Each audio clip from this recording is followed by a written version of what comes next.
Bora lá, pessoal? Nós vamos começar agora o terceiro plano de aula, né, daqueles que eu disponibilizei no início do semestre para vocês. Nós vamos começar a trabalhar, então, com a separação dos poderes do Estado, e aí com o primeiro desses poderes, que é o poder legislativo, né, dada aqui a nossa escolha na ordem, primeiro o legislativo, posteriormente o executivo, e aí só, então, o judiciário, aquelas atividades, né, auxiliares à aplicação da justiça. Uma outra coisa que eu quero já observar, além dessa ordem que vai ser estabelecida, é que o conteúdo da nossa prova da primeira unidade vai até a aula dessa semana, a aula da quinta-feira. Então, eu vou até disponibilizar mais tarde, nesse último slide aí no ABA, nós vamos ter aqui a divisão do poder legislativo.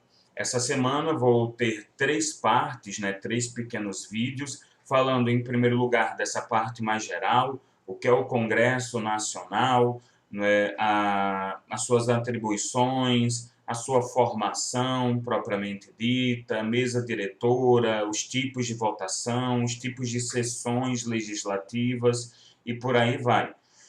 Na segunda parte, nós vamos falar de competências. É a competência do próprio Congresso, competência da Câmara de Deputados e competência do Senado. Eu não vou me extenuar em todas as consequências, eu vou falar daquelas que são as principais, tá certo? No vídeo, mas aí em áudio, que eu vou disponibilizar na semana que vem, eu vou me aprofundar aí sim, inciso por inciso, né? Tem alguns incisos que eu não vou citar no vídeo para não ficar muito longo. E no terceiro vídeo, na terceira parte, que aí vai ao ar na quinta-feira, eu vou falar do que a doutrina chama de Estatuto do Congressista, que é justamente ali o conjunto de garantias, né, de imunidades, tratamentos diferenciados para que o congressista possa desempenhar da melhor forma as suas atividades, além da questão da renúncia, afastamento, perda de mandato, sucessor, né, temas também relacionados a isso. Então, tanto a gente vai trabalhar com as garantias, quanto a perda, também impedimentos, e justamente essa ideia aí que circula o próprio mandato, o exercício do mandato. Tá certo? Então, nós vamos começar aqui, lembrando novamente vocês, não é que são os últimos pontos para a nossa prova, com o que é o poder legislativo. O poder legislativo, pessoal, ele tem, como todos os poderes, né, os três poderes da República, uma função típica, seria sua função primordial, a sua causa de existir, e eu vou ter, obviamente, funções atípicas que vão ali, né, ser principalmente ou para a manutenção interna corporis ou para que a gente tenha possibilitação do sistema de freios e contrapesos. Não é que na função típica ele não faça sistemas e contrapesos, ele faz, né? Ali o controle do judiciário, do executivo, mas a função atípica, por exemplo, de julgamento, é outra em que ele também fará esse controle. E aí vocês estão vendo aqui no slide, né, que eu terei como função típica a produção legislativa, ou seja, ali desempenhar o processo legislativo, as espécies legislativas, né? Então, criar leis ordinárias, criar leis complementares, convalidar e transformar em lei medidas provisórias do presidente da República, né, proferir decretos legislativos, o que nós vimos, por exemplo, que cabe, né, para a intervenção federal, e outros pontos que seriam ali importantes, né, nas espécies normativas que nós vamos ter um pouquinho mais à frente na Constituição Federal. Salvo engano, aí, artigo 52 da Constituição Federal vai ter esse leque de espécies normativas, quase todas emitidas pelo Poder Legislativo. E as funções atípicas ou secundárias, como eu falei, no caso administrativa. Então, enquanto o Estado, o Poder Executivo, tem por função típica a administração pública, eu tenho como função atípica aqui no Legislativo, que aí é justamente organizar, não é, os seus próprios cargos, operacionalizar, estruturar uma estrutura interna mínima de funcionamento, ou seja, justamente essa ideia, né, de estabelecer o funcionalismo público lá dentro.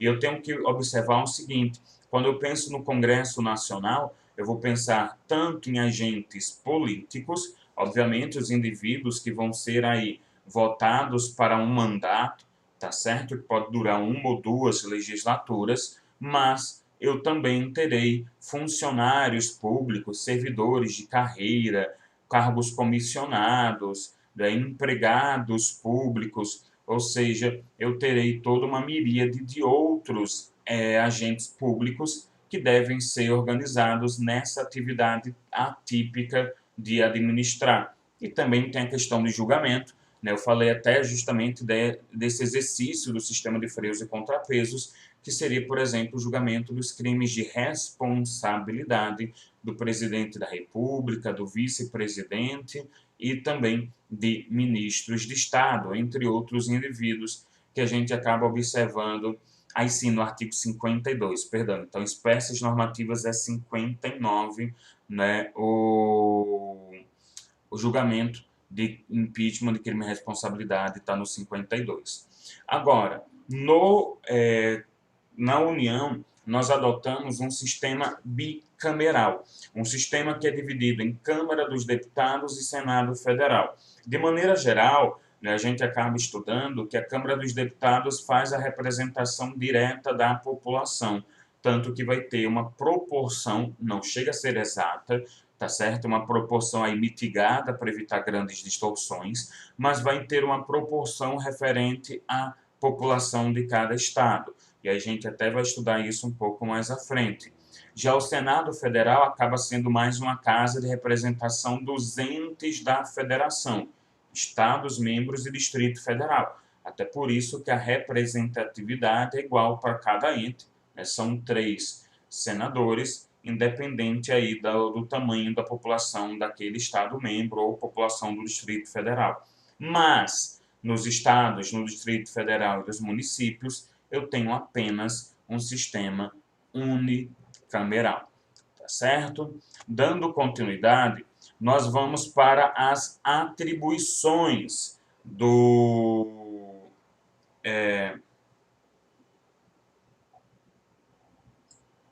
perdão, as atribuições do Congresso Nacional. A primeira, obviamente, né, aí vai ser a atribuição típica, que é a atividade legislativa, ou seja, desenvolver o processo legislativo, o que a gente vai ver aí um pouco mais à frente, tá certo? Então, eu tenho as espécies normativas, e aí do artigo 61 a seguintes, um pouco depois, eu tenho esse processo legislativo. Então, a iniciativa de projeto de lei, nós vamos estudar como é o rito desse projeto, como eu vou ter o rito de leis delegadas, de medida provisória, de PEC, né, e por aí vai, tá certo? Observando-se que eu vou trabalhar com o que é de competência da União, tá certo? Obviamente, eu não posso entrar aqui na competência dos estados, do Distrito Federal e dos municípios. Além do mais, essa atividade legislativa é dividida por alguns doutrinadores em atividade legislativa, estrito sensu, e atividades deliberativas. Então, em que eu separo algumas espécies normativas, como seria aqui o caso justamente do decreto legislativo ou de resoluções, tá certo? Então, eu vou ter aqui a competência, vai ser fixada uma competência exclusiva do Congresso Nacional para a prática desses atos, tá certo? Que são considerados pela doutrina como atos concretos de referenda, né, de autorização, aprovação e por aí vai. Então, é o decreto, por exemplo, que decreta, né, é repetitivo, mas que determina, que decreta o estado de calamidade, já que na União quem faz isso é o Poder Legislativo, que autoriza a declaração de guerra, que valida a intervenção federal, também no contexto do estado de sítio e do estado de defesa, tá certo? Portanto, eu tenho uma deliberação a respeito de um ato presidencial, ou para autorizá-lo, ou para convalidá-lo, talvez até para sustá-lo, tá certo? portanto, eu teria uma fabricação de certas espécies normativas mais concretas, enquanto as demais acabam sendo mais abstratas, mais genéricas, o que é até uma qualidade, uma característica de leis, né? A gente fala aqui em lei principalmente em sentido amplo. Também vou ter atividades fiscalizatórias, seja ali uma fiscalização das atividades dos outros poderes de maneira geral, tá certo? Com uma fiscalização financeira especificamente, uma fiscalização das contas. E aí eu posso ter, por exemplo, a convocação do ministro de Estado e o pedido de informações por escrito, como a gente observa no artigo 50. Né? A convocação do ministro está no artigo 50 caput, o pedido por escrito de informações está no artigo 50, parágrafo 2º. Aí eu chamo lá o ministro de Estado, ou um secretário, ou um diretor, por exemplo, né, de uma autarquia ou alguma coisa do tipo, para que ele preste informações a respeito de suas atribuições, ou então faça isso por escrito. Também a possibilidade de instauração de comissões parlamentares de inquérito, né, as famosas CPIs, para investigar ali por um prazo determinado um objeto certo. Eu vou ter o próprio julgamento de contas. Né, vai caber aí ao Congresso Nacional tanto aprovar o orçamento para o ano seguinte, quanto julgar as contas do ano anterior, sendo que a prestação de contas é um dos chamados princípios sensíveis da Constituição Federal. Até isso está atrelado ao princípio da publicidade. Né? Então, a gente tem aí o julgamento de contas, o controle de atos do Executivo. Né? Então, o próprio impeachment, por exemplo, é um controle, é uma espécie de controle, né? Como a gente observa, porque é o julgamento de um crime de responsabilidade. Nós temos a tomada de contas forçosa, caso o presidente não preste as contas de maneira voluntária. Então, eu vou ter essas atividades fiscalizatórias que vão ali proteger o patrimônio público e vão também, né, ser uma concretização do sistema de freios e contrapesos. E aí, além do controle dos atos do Poder Executivo, eu posso avançar isso, eu posso ir para um segundo patamar, que é o julgamento. Então, eu tenho as atividades de julgamento e controle da moralidade, que é justamente o quê? O julgamento pelos chamados crimes de responsabilidade ou impeachment.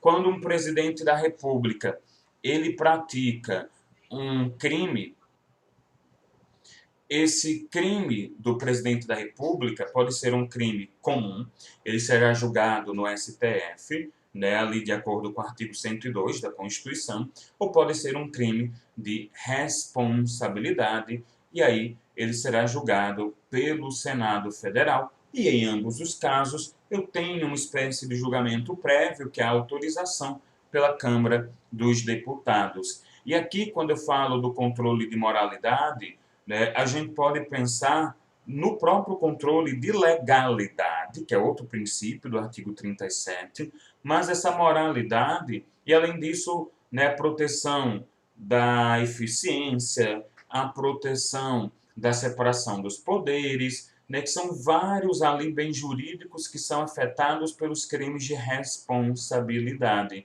Tanto esses crimes, né, eles não são crimes juridicamente, né, no sentido próprio, são crimes jurídico-políticos, há uma carga política aí. Tanto é que eu estou falando de um órgão político que julga. E as chamadas atividades constituintes de segundo grau, que também alguns doutrinadores pegam as atividades legislativas e de lá acabam separando essas atividades que são atividades de exercício do poder constituinte derivado, tá certo? Que é justamente a possibilidade de você modificar a Constituição Federal. Isso conforme aí nos termos do artigo 60 da Constituição Federal. Então, novamente, eu vou ter ali atividades legislativas, atividades deliberativas, né, que para muitos acaba podendo ser incluído na legislativa ou pode ser separado, atividades fiscalizatórias, atividades de julgamento e controle de moralidade e atividades constituintes de segundo grau, ou seja, exercício do poder constituinte derivado, que também para alguns poderia estar dentro de atividades legislativas. Para dar continuidade, a gente poder discutir questão de votações e lá na frente até discutir espécies normativas e seu trâmite, eu tenho que entender certos conceitos como legislatura, sessão legislativa, vetos secretos e abertos, ostensivos e por aí vai. Minha primeira definição a ser tratada aqui é da legislatura, que é o período de funcionamento do Congresso Nacional. E aí ele vai desempenhar durante esse período, que é de 4 anos,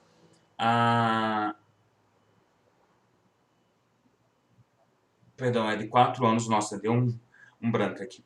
É de 4 anos, tá certo? Que seria o mandato típico de um deputado federal. O senador são 8 anos, então o senador vai ter um mandato de 2 legislaturas. Só que vocês vão reparar que a cada legislatura eu vou ter uma renovação parcial do Senado. Então, a cada legislatura eu disponibilizo para o crivo do eleitor todos os cargos, todas ali as cadeiras da Câmara de Deputados, e no Senado, alternadamente, eu disponibilizo 2/3 ou 1/3. Né? E mais ainda existe essa possibilidade de renovação a cada legislatura. Outra coisa importante observar é que a legislatura não começa em 1º de janeiro, ela começa em 1º de fevereiro do primeiro ano. Então, imagine que eu fui eleito ali em 2018. Né? Eu fui eleito em 2018, tomei posse em 1º de fevereiro de 2019, quando começa a legislatura. E aí eu vou até dia 31 de janeiro, nesse caso de 2023. O que isso quer dizer? Que o presidente da República ele fica um mês com o Congresso antigo, né? Porque ele toma posse dia 1º de janeiro, inclusive numa sessão solene e extraordinária, porque o Congresso não estava reunido até então, né? Eu não estou na sessão ordinária, eu estou em período de férias, afinal, mas ele ali tem um mês com o Congresso antigo, que acaba não tendo muita produção legislativa, afinal estão tecnicamente de férias, né? Só se preparando aí para a posse. Então, legislatura, este período de 4 anos, que equivale ao mandato de deputado federal, começa dia 1º de fevereiro do primeiro ano e termina no dia 31 de janeiro do ano subsequente. Já a sessão legislativa, aí sim, tá certo? A gente vai observar aqui que ao longo de uma legislatura eu posso ter diversas espécies de sessões legislativas. E aí tomem cuidado, porque no dia a dia a gente fala muito a sessão do dia tal, a sessão do dia tal. Mas aqui eu estou falando da classificação dessas sessões.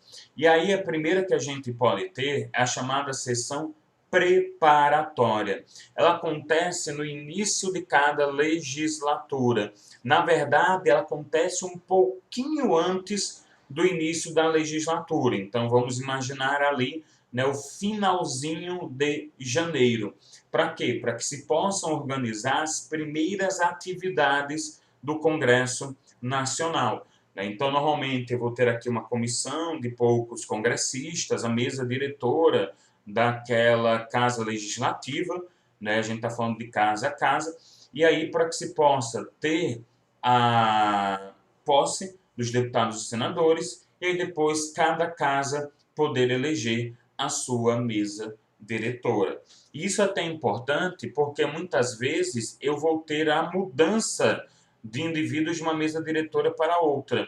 Então, por exemplo, eu tive uma eleição e aí o presidente da mesa da Câmara, o vice-presidente, o segundo, o terceiro secretários não foram eleitos.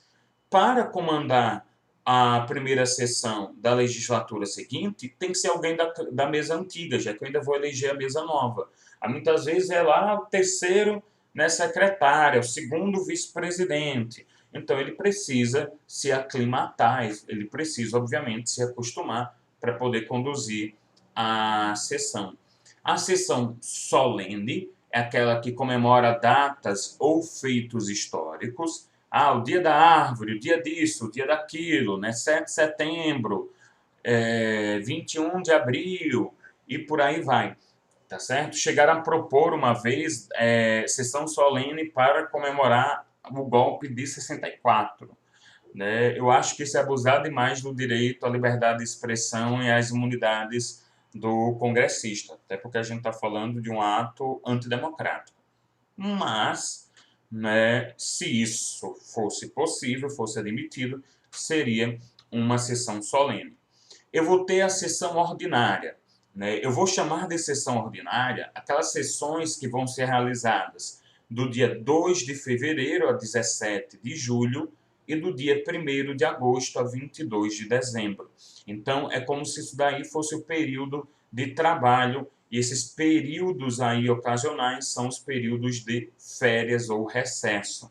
E, obviamente, eu só vou falar de sessão ordinária aquelas que acontecem nos dias úteis, tá certo? E aí, os dias dessas sessões, lembrando que tem que ser dias úteis nesse intervalo, os horários, né, tudo mais, vai acabar sendo determinada pelo regimento interno de cada casa. Mas, peraí, professor, eu não vi aqui, né, dia 1º de fevereiro, vi dia 2, porque a gente volta e coloca dia 1º de fevereiro como uma sessão solene e uma sessão preparatória, tá certo? Outra coisa aqui importante, uma sessão ordinária, ela não pode ser interrompida sem aprovação de um projeto de leis de diretrizes orçamentárias. Então, se eu tiver este projeto em específico sendo debatido, eu não poderei interromper a sessão antes que ele seja aprovado, tá certo? É outro projeto de lei de outra temática que está sendo discutido. Ok, né, você pode aí suspender aquela sessão, mas isso não pode acontecer no LDO, tá certo? Depois, nós temos aqui a sessão extraordinária. As sessões extraordinárias são aquelas que acontecem em sábados e domingos, em períodos de férias, né, ou seja, fora daquele período das sessões ordinárias. Eu vou ter aqui uma convocação dos congressistas. Eu cheguei, inclusive, a conversar com vocês a respeito disso quando falei de intervenção federal e a possibilidade de você convocar uma sessão extraordinária, já que você tem até 24 horas para fazer o controle político do decreto interventivo do presidente da República. Então, bora lá. Eu vou convocar uma sessão extraordinária. Basicamente dizer, cambada, todo mundo está espalhado pelo Brasil, corre para cá, para Brasília, porque a gente tem que fazer aqui uma sessão.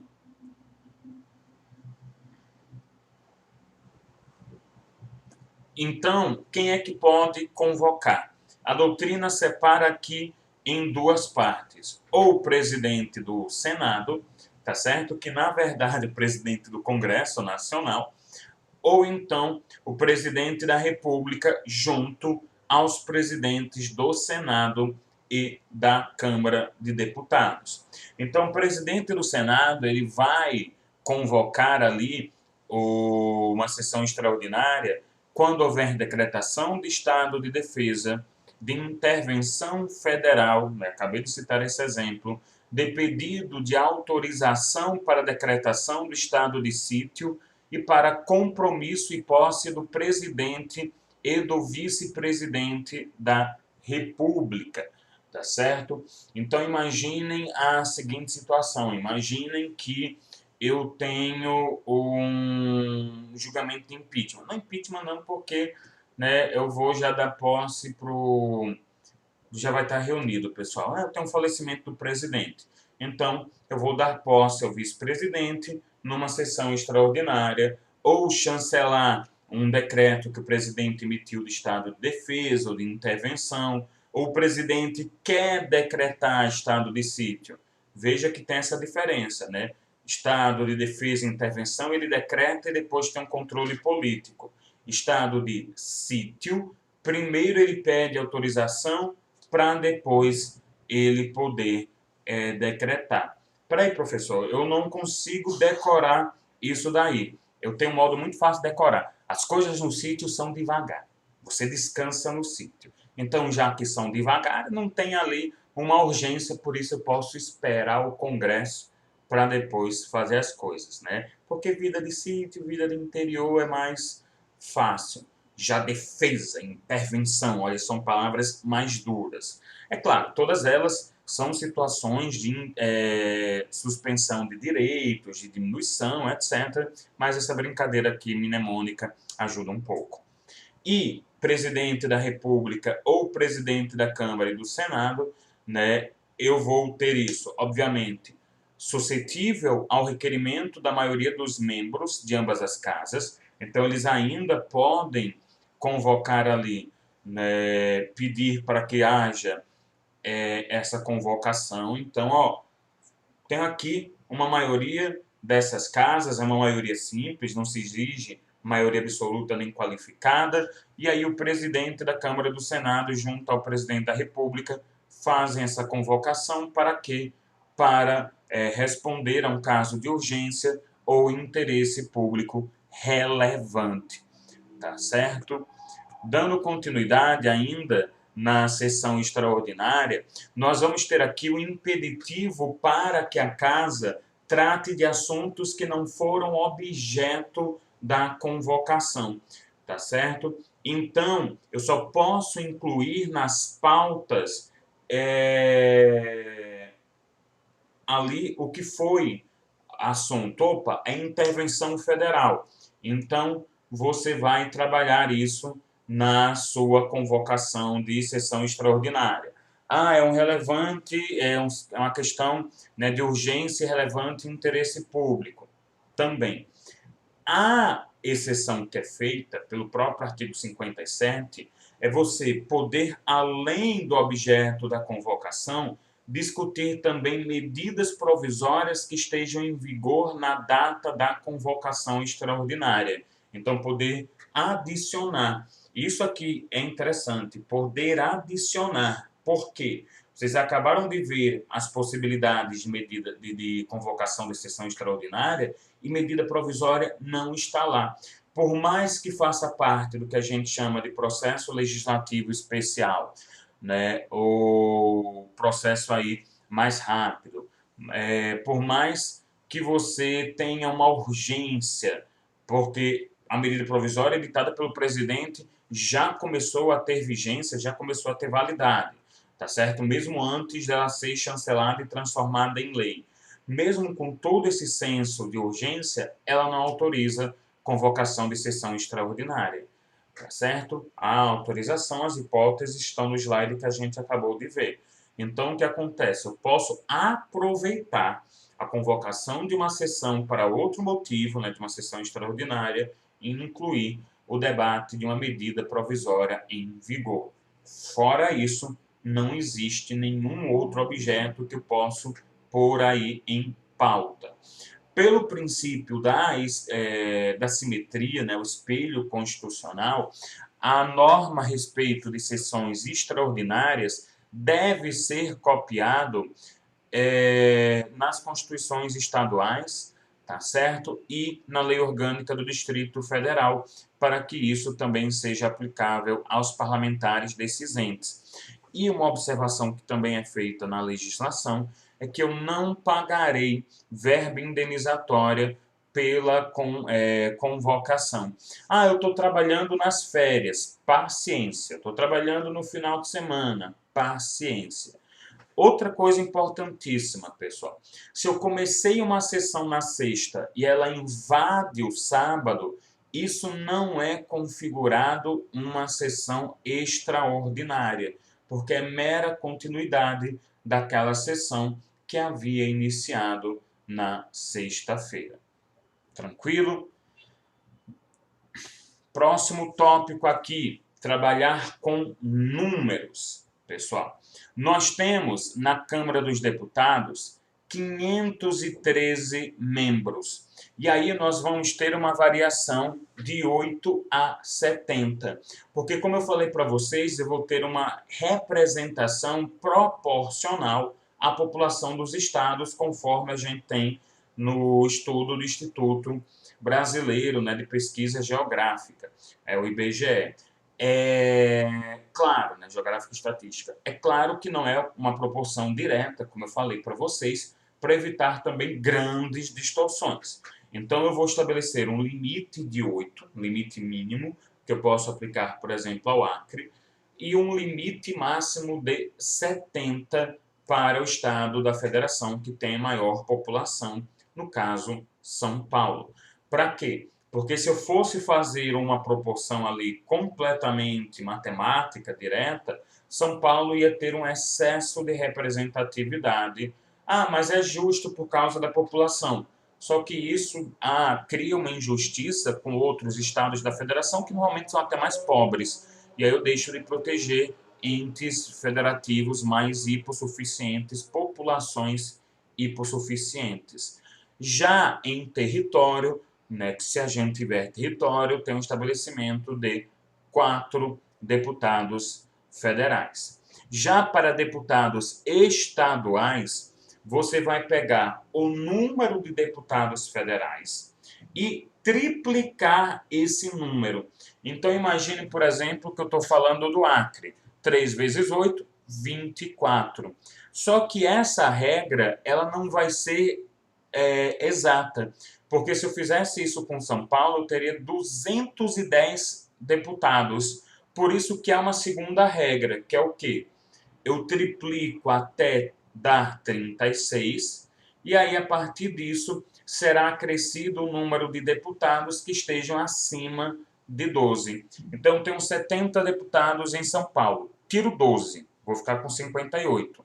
Esses 12 eu triplico, vira 36. Aí vai ser 36 mais os 58 que restavam.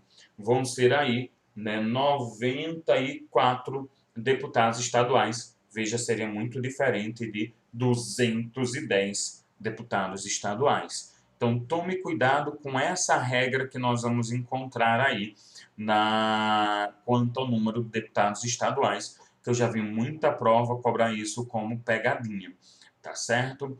E senadores, nós temos 81 senadores ao todo, com a representação igualitária que eu já havia comentado para vocês, né? Cada ente da federação, e aí ente eu não estou falando de municípios, estou falando de estados, membros e DF, cada um deles com uma representação de 3 senadores.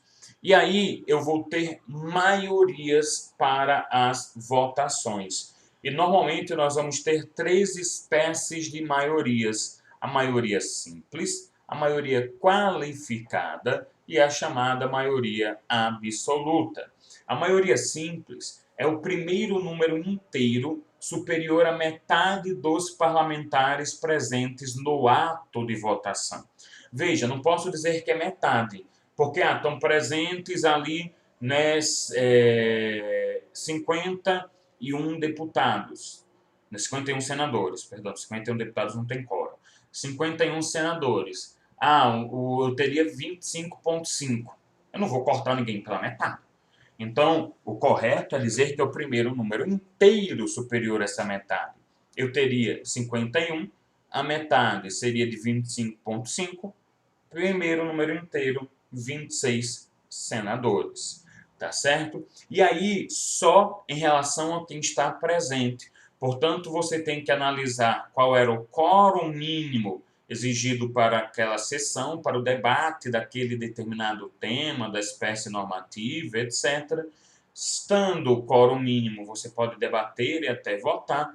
Se a lei, por exemplo, uma lei ordinária, exigir maioria simples, basta aí, né? Vocês viram, primeiro o número inteiro acima da metade dos parlamentares presentes. Já a maioria qualificada, ela vai ser calculada não em cima de quem está presente, ela é calculada em cima do número total de deputados e senadores, tá certo? E eu vou ter basicamente 3 espécies de maiorias qualificadas. A primeira é de 1/3 para uma proposta de emenda à Constituição e para a instalação de uma CPI. Veja, não é aqui para a aprovação da PEC. A aprovação da PEC vai ter uma maioria qualificada de 3/5, tá certo? Para eu discutir e aprovar a proposta de emenda à Constituição. 3/5 daquela casa legislativa, tá certo? No caso, 60% da casa legislativa. Aqui 1/3 é ou para propor, tá certo? Porque é diferente de um projeto de lei em que um deputado ou um senador só podem propor, uma PEC tem que ser proposta por um grupo, né, relevante, 1/3 dos parlamentares. Ou para pedir a instalação de uma CPI, também preciso de 1/3 aí de assinaturas. Uma maioria qualificada de 2/3 vai ser mais a nível aí dos outros entes da federação, né? Então, para aprovação de uma lei orgânica municipal, preciso de 2/3. Para uma apreciação de contas anuais, né, ali na prefeitura, pela Câmara de Vereadores, eu vou precisar também de 2/3. E a maioria qualificada de 3/5, como eu falei, para você votar, né, aprovar uma emenda constitucional. E, por fim, eu tenho a maioria absoluta, que é o primeiro número inteiro superior à metade do número total de integrantes. Veja, aqui é o total de integrantes. Então, maioria simples, calculo em cima de quem está presente. Maioria qualificada e absoluta, ambas eu calculo em cima do total de indivíduos daquela casa legislativa. E aí eu vou utilizar isso daqui, por exemplo, para uma lei complementar, tá certo? E aí eu tenho, então, esse estudo das maiorias. Uma vez que eu saiba as maiorias, eu vou agora para votações. Eu posso ter votações abertas ou votações secretas, tá certo? E aqui eu vou comentar as que são previstas na Constituição. Não vou entrar, então, em detalhes nos regimentos de cada casa parlamentar, apesar que quem quiser se aprofundar no estudo, eu vou colocar o PDF do regimento das casas, tá certo? Mas, então, votação secreta, a Constituição ela só estabelece as votações secretas no Senado Federal. Não há previsão, pelo menos na Constituição, tá certo? No regimento das casas há, mas na Constituição não há previsão de votação secreta na Câmara dos Deputados. Muita gente discute, mas eu não deveria ter votação secreta por causa do princípio da publicidade, né, da transparência dos atos do agente político, porque eu preciso saber no que é que o meu congressista ele vota. Mas quem defende a votação secreta diz que isso aqui é importante para evitar pressões desnecessárias, pressões políticas, econômicas em cima do senador. E não são exatamente pressões dos seus eleitores, mas pressões, por exemplo, do poder executivo. Então, a escolha de magistrados, né, para o STF, para o STJ, até de repente, se eu for contra, para evitar depois que um juiz seja parcial em relação a mim, a escolha de ministros do Tribunal de Contas da União, o governo do território, o presidente e os diretores do Banco Central, o Procurador-Geral da República. Então, imagine, por exemplo, que eu disse lá publicamente numa votação para o PGR que eu fui a favor dele. Ele vai ser parcial em me ajudar. Ou então, né, que eu fui contrário, ele pode me prejudicar. Ou pior, pode ser que eu não tenha nunca cometido um crime, tenha votado a favor daquele Procurador-Geral da República, e aí o presidente foi autorizado para nomeá-lo, e depois digam que eu nunca fui processado porque eu votei nele, sendo que não, eu não fui processado porque não havia cometido crimes, né? E aí aquela ideia que não basta a mulher de César ser honesta, ela tem que demonstrar que é honesta, portanto, isso acaba servindo para o senador não ter o risco de ser considerado desonesto.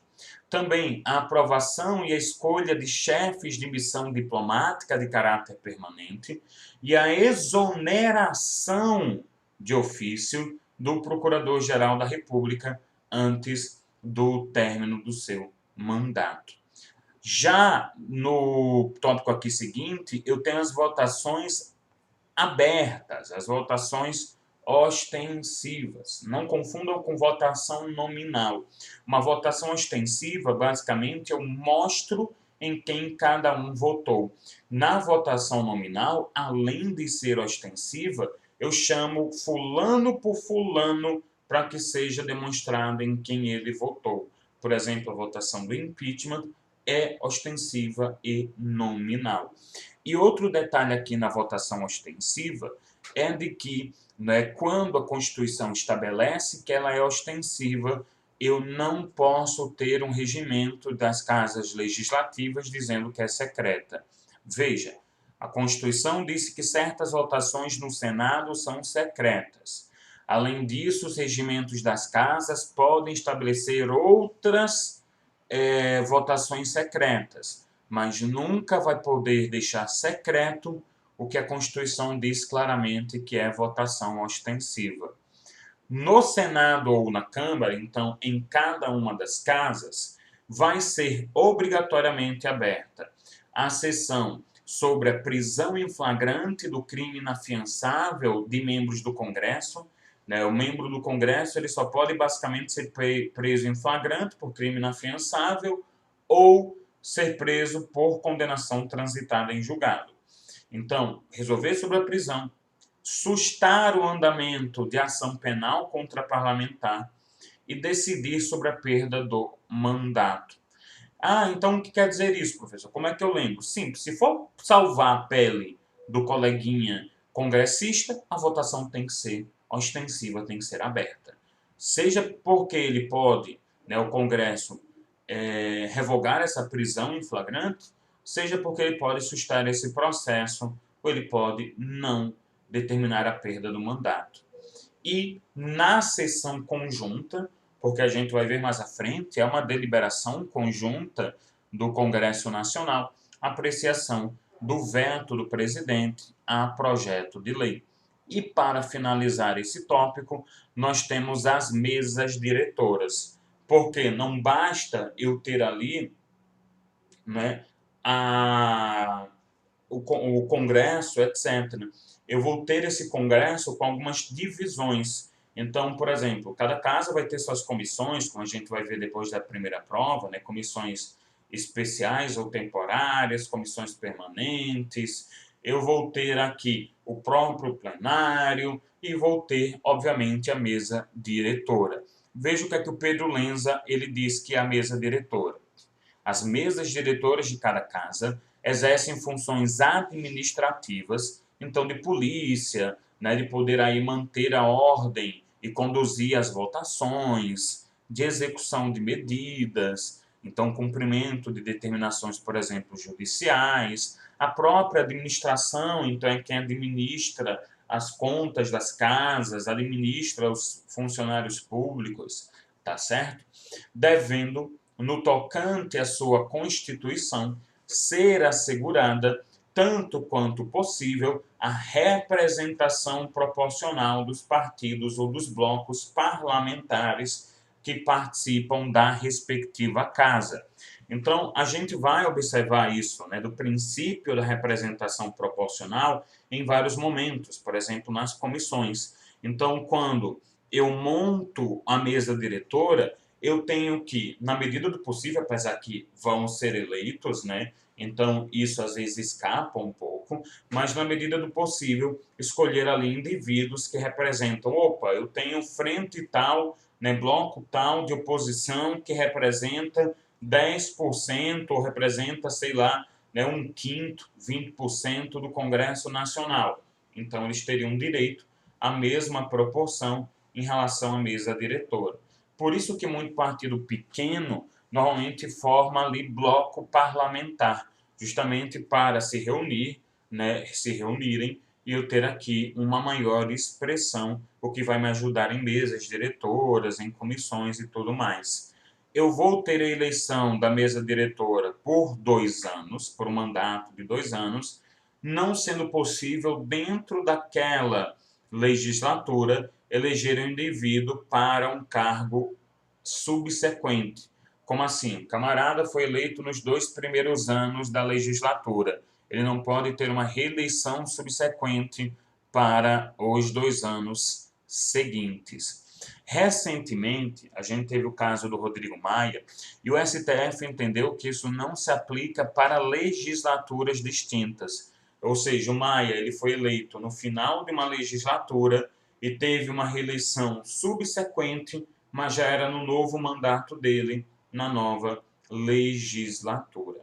Vocês vão poder dar uma olhada no estatuto, no regimento interno da Câmara, do Senado e do Congresso, que eu vou colocar no AVA, como se dá a formação dessas mesas diretoras, tanto da Câmara quanto do Senado e do Congresso Nacional. Na mesa do Congresso, que ela é interessante, porque nada mais, nada menos, ela é uma formação híbrida das demais mesas. Então, eu tenho um presidente da Câmara, que inclusive está na linha sucessória do presidente da República, atualmente o Rodrigo Maia, tem um presidente do Senado, né, o Davi Alcolumbre, e aí eu vou formar a mesa diretora, pego o presidente do Senado, ele vai ser, portanto, presidente do Congresso, pego o vice da Câmara, o segundo secretário do Senado e por aí vai nessa alternância. Tá certo? Então, pessoal, a gente fica por aqui. No próximo vídeo, trataremos das competências.